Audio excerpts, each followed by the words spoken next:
आशा करता हूँ कि आप लोग बहुत अच्छे होंगे। इससे पहले हमने ऑब्जेक्टिव का वीडियो बना रखा है, आप नहीं देखे हैं तो चैनल पर जाकर देख सकते हैं। ये आज हमारा लघु उत्तरीय प्रश्न है जो हर एक साल पूछा जाता है। 100% चांस है कि यहाँ से क्वेश्चन ये एनसीईआरटी का है, पूछा ही जाएगा। तो फर्स्ट नंबर क्वेश्चन क्या कहता है, राष्ट्रवाद क्या है? राष्ट्रवाद क्या है? तो राष्ट्रवाद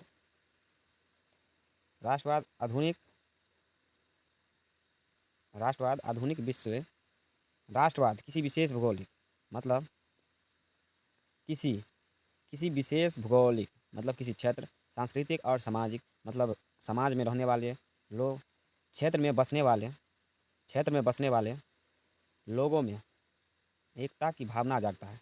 एकता की भावना जागता है और और यह देश के प्रति प्रेम और जुड़ाव की भावना को राष्ट्रवाद कहते हैं। मतलब देश से जो प्यार करे उसे राष्ट्रवाद कहा जाता है। तो दूसरा नंबर क्वेश्चन है, मेजनी कौन था? मर्दिनी है, सॉरी, लेकिन मेजनी होगा। मेजनी कौन था?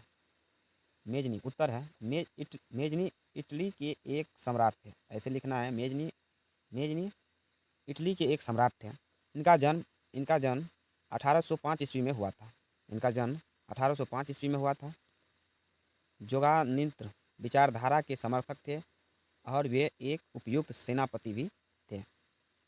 वे जोगानित्र विचारधारा के समर्थक थे और वे एक उपयुक्त सेनापति भी थे। मतलब मेजनी एक सेनापति भी था। इनका जन्म, इटली का एक सम्राट है, इनका जन्म 1805 ईस्वी में हुआ था। इटली के एकीकरण में मेजनी का महत्वपूर्ण योगदान है। इसका अगर मेजनी का महत्वपूर्ण योगदान है, मतलब योगदान इन्हीं का है ज़्यादा, मेजनी का। मेजनी के पास व्यवहारिक गुण कम और आदर्शवादी गुण अधिक थे। मतलब व्यवहारिक गुण कम थे, मतलब किसी को कोई काम रहा है तो वो नहीं करता था, बल्कि आदर्शवादी मतलब उसको संस्कार बहुत था, कैसे क्या करना है, मतलब संस्कार में बहुत गुण थे उसके पास। तो अगर मेजनी का क्वेश्चन आए तो आप बच्चों लिख सकते हैं। ज़्यादा कुछ नहीं, हल्के शब्द में लिखना है। मेजनी एक इटली का एक सम्राट था। इनका जन्म 1805 ईस्वी में हुआ था। वो जोगानतीत विचारधारा के समर्थक थे और वे एक सेनापति भी थे। इटली के एकीकरण में मेजनी का बहुत बड़ा योगदान था, महत्वपूर्ण योगदान था, ऐसे भी लिखना है। मेजनी के पास व्यवहारिक गुण कम और आदर्शवादी गुण ज़्यादा थे।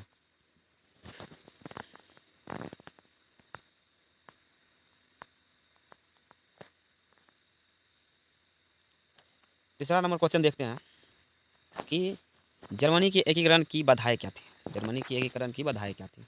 जर्मनी की एकीकरण की बाधाएं क्या थी? तो उत्तर है, जर्मनी की एकीकरण की बाधाएं निम्न बातें थी। इसका आंसर ऐसे भी लिख सकते हैं, जर्मनी की एकीकरण की बाधाएं निम्नलिखित थी।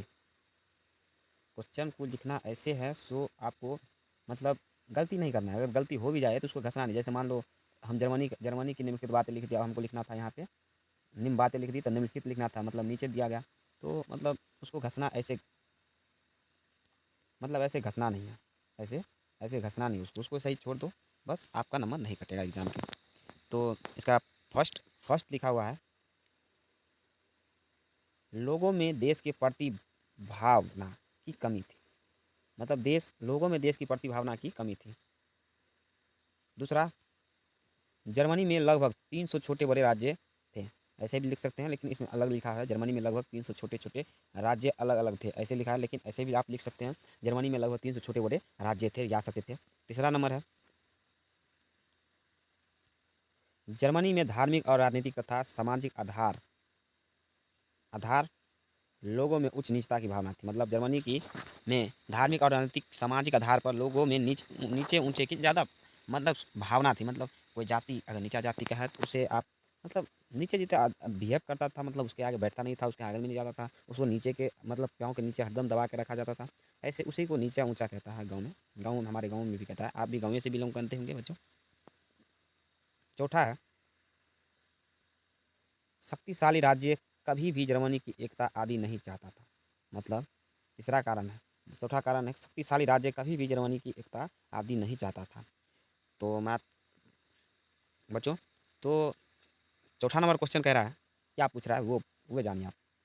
चौथा नंबर क्वेश्चन कह रहा है, मेटरनिक युग क्या है? मतलब मेटरनिक का काल कितने दिनों से कितने दिन तक चला, और जैसे कि आपको पूछते महात्मा गांधी कितने दिन से कितने दिन तक रहा, तो आप तो कह देंगे जो 1800 69 ईस्वी में उसका जन्म हुआ और 1848 ईस्वी में उसका देहांत हुआ। तो यही है मेटरनिख। मेटरनिख कोई नाम है किसी वैज्ञानिक या किसी इतिहासकार आदमी का, और उसी का मतलब आपका क्वेश्चन पूछा जा रहा है।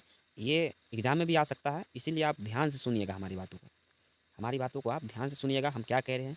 नहीं तो आप कॉपी कलम लेके अपने बगल में बैठे और इसको उतार लो, और जो अभी देख रहे हैं आप, उतारने के बाद उसको थोड़ा पढ़ना है। रोज़ एक एक बार पढ़े और वो खुद याद हो जाएगा आपको, कोई टेंशन नहीं है।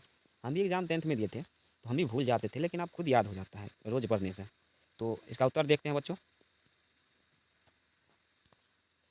उत्तर है मेटरनिख युग यूरोप में 1815 ईस्वी से लेकर 1848 ईस्वी के मध्य काल को को कहा जाता है। मतलब मेटरनिख युग 1815 ईस्वी से 1848 ईस्वी के मध्य काल को कहा जाता है, क्योंकि क्योंकि 1815 ईस्वी में एस्ट्रिया के चांसलर मेटरनिख का वियना कांग्रेस सम्मेलन के नेतृत्व के साथ मेटरनिख युग का उदय हुआ।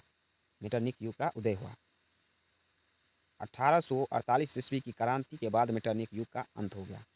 ये क्वेश्चन में मेटरनिख युग क्या है, तो आप ऐसे लिखेंगे मेटरनिख युग 1815 ईस्वी से 1848 ईस्वी के मध्य काल को कहा जाता है, क्योंकि 1815 ईस्वी में एस्ट्रिया के चांसलर मेटरनिख का वियना कांग्रेस सम्मेलन के नेतृत्व के साथ मेटरनिख युग का उदय हुआ था। 1815 1848 ईस्वी की क्रांति के बाद मेटरनिख युग का अंत हो गया, मतलब उसके मरने के बाद उसका मतलब उसका समय ख़त्म हो गया। बस यही है और कुछ नहीं। ठीक है, तो मिलते हैं अगली वीडियो में बच्चों। आप जब तक बने रहें।